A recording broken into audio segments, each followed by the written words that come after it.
Wow. If you're tuning in, welcome. Wasn't sure this was going to work, and now it's working. So I feel I'm in the future now. Welcome, everybody. Hope you're doing well wherever you are, whyever you are, the way you are. My name is Rocco, and today I'm going to talk a little bit about identity.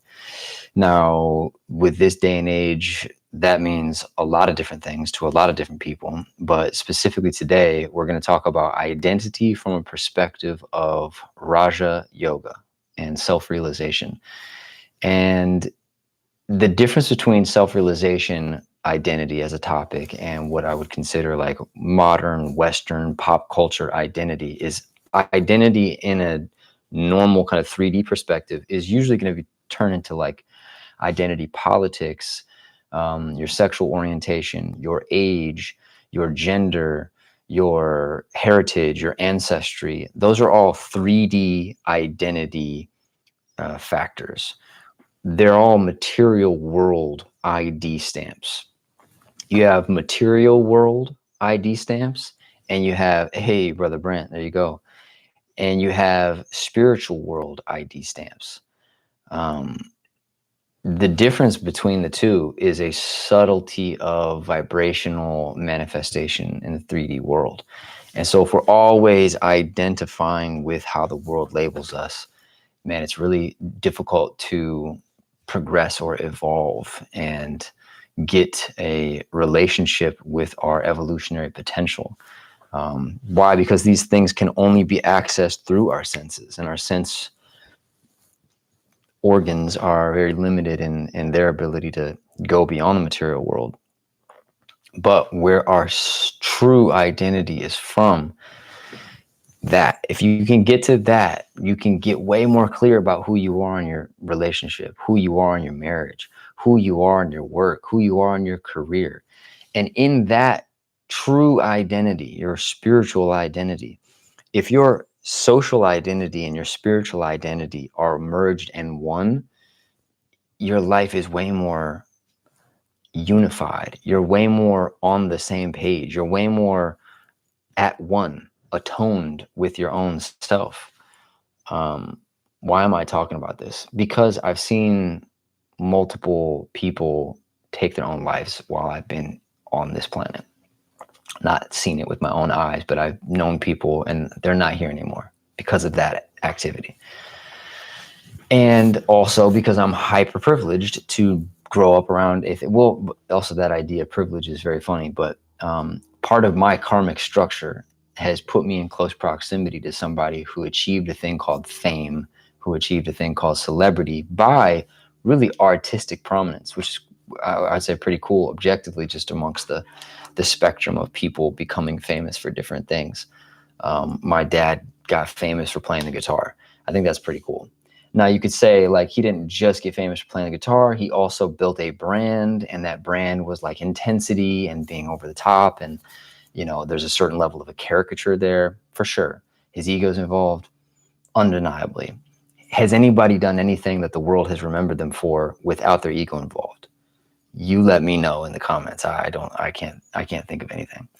But because I've seen that, because I've witnessed him in that, mind you, he's 77 years old this year, and he's been doing this since he was basically like 15. He was in a band. I would say he started like a professional touring career at age 17 or 18. And yeah, like a prodigy. And that evolved. He grew, he evolved, he changed. But one thing I've been able to witness up close, and so therefore there's a crazy intense privilege that I am in proximity to, because I've been able to see somebody learn a very top tier echelon of humanity. I've been able to see them learn lessons from that vantage point, and yet I wasn't necessarily the one who did the thing. And in that, man, I've seen many people come and go with careers in performance and in front-facing things in pop culture, where their social identity and their spiritual identity were not on the same page. And then obviously that's the extreme form, where like you're the entertainer and you're on stage, and then who are you behind the curtain, all that. But then just taking that into a everyday real, practical life. Who are you, and is it different than who you think you are? Who are you, and is it different than who you really want to be? So now just for a moment, scan humanity, right? Scan humanity just for a second. How many people are the version of themselves they really want to be? Just take a moment. I'd say less than 1%. What did you hear? Less than 1%? Less than 5%? I think it's less than 1%. Less than 1% of humanity. I'm sure there's some type of statistic or a study out there, but how many people do you personally know who are living a life where they would say nothing is missing? That's pretty some. That's pretty few. Now, how many people get paid for something that they love to do to the point where they wouldn't want to change it? Like they wouldn't want to edit it at all. That's very few. Now, how many people do you know who have spiritual clarity as to who God is, what God is, who they are, why they feel the things they feel, and their connectedness, their degree of connectedness and unification to their purpose? How many people do you know that would say, I know my purpose? Fascinating, I think. So much of the world is like sending our attention out into the world, and few are sending attention inward. And so that's my calling.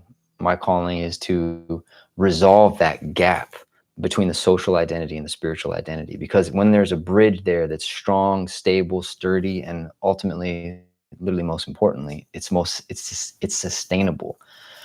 If a bridge of identity is present between your social identity and your spiritual identity, and it's sustainable, then you don't have to ever create some kind of escrow account of self, and you are who you are all the time. And in that place, it's an incredible place. And there's not a feeling of FOMO. There's no feeling of absence or omission of who you really are. You don't put on a hat one day and be that for your work and then take that hat off for the rest of your day. And so that's what I'm called to do. And if you're watching this and you're like, man, that sounds interesting, I'm going to be reigniting my sharing of, I've spent 15 years collecting research and teachings from masters, people who I saw a dude and I was like, you're the wisest human being I've ever met. And I studied with him, I trained with him, a Shipibo lineage shaman who's also psychotherapy and massage therapist and somatic practitioner, Jungian trained, psychoanalysis, theologically trained from a biblical perspective, Eastern, Western mysticism, like pretty thoroughly trained human beings on spiritual, mystical, integral, practical, psychological, utilitarian techniques. And that's just one person. And I've trained with that person now for over 10 years. And I figured, wow, I've really absorbed what I would consider the most valuable things from the wisest people that I've come across. And maybe if I have any skill set, it's that I like to mirror that which I find to be most valuable. And so, yeah, I'm going to be sharing those more often. There's no link in the description. There is an online course called the Moon Alchemy Program. There's another one called the Mirror Alchemy Program. And there's two new offerings I'm about to offer. One's called Art Alchemy, and it is guaranteed to walk you step by step on how to create a project that projects your dream self, your dream reality, your most ideal, but also your most integrated. Not just like who you wish you were without groundedness. It's who you wish you could be, that who you're actually meant to be, the merger of those two. And you find that, you integrate that, you actualize that through a process of making artistic projects, or actually just one artistic project. So that is an online course that's about to launch called Art Alchemy. The other one is called Calendar Canvas. And it's a really cool journaling process. And the journal is so obvious. You open it up and you see that your ultimate canvas in this world is how you spend your time. And those who are amongst us who are the most fulfilled, they're the ones who are most poetic in how they spend their time and how fulfilled they are per minute, per hour, per day, per week, per month, per year. That's it. That's all you got. That's the difference between me, you, and anybody, is how they spend their time. Ultimately, there's a lot of other things too, but ultimately, how fulfilled are you on your day, your week, your month, your year? Show me what your schedule looks like. How much of it, when you look at your schedule, you're like, this sucks, but you got to do it for money? How much of it is for family, for pleasure? How's your diet? How's your workout? How's your career? How's your art? How's your internal, your external? How's the element of fire and passion and discipline? How's the element of emotion and water and inspiration? How's the element of et cetera, et cetera? So it's this beautiful kind of like intake process that I call calendar canvas. And you literally treat your canvas, you treat your calendar as a canvas, and you know, do basically self-realization and Raja Yoga into your schedule. So very excited to be offering those two things. Brother Brent, I see you in here. Anybody else who is interested in signing up for those, send me a message. I'm on Instagram, and that's probably the best place to get me. Those two programs are not out right now, but they will be soon. My interest is to help people resolve that feeling that they're missing out on who they're supposed to be. It's my calling. People might call it corny or whack or not effective, or I don't have too many views, or I don't have the best branding, or whatever it is. But I feel like I've been really blessed to be around some wise people and see some things that can help others, because they helped me. And at one point, I didn't want to stay. At one point, I did not know who I was. At one point, most of my experience inside of my head was a really unpleasant experience. And I did not like who I was. I hated who I was. I punched a mirror one time and was bleeding and cracked the mirror because I hated who I was. So 15 years later, I feel like I have accumulated and found, and most importantly, integrated really, really valuable techniques from Eastern and Western spiritual traditions that ultimately are meant to help you functional, integrated life. So it's not segmented and fragmented. It's one. There's only one version of you. Well, there's this great quote I've been seeing pop up here and there. It says, every man has two lives. And it's like every man has two lives. And the second one starts when you realize there's only one.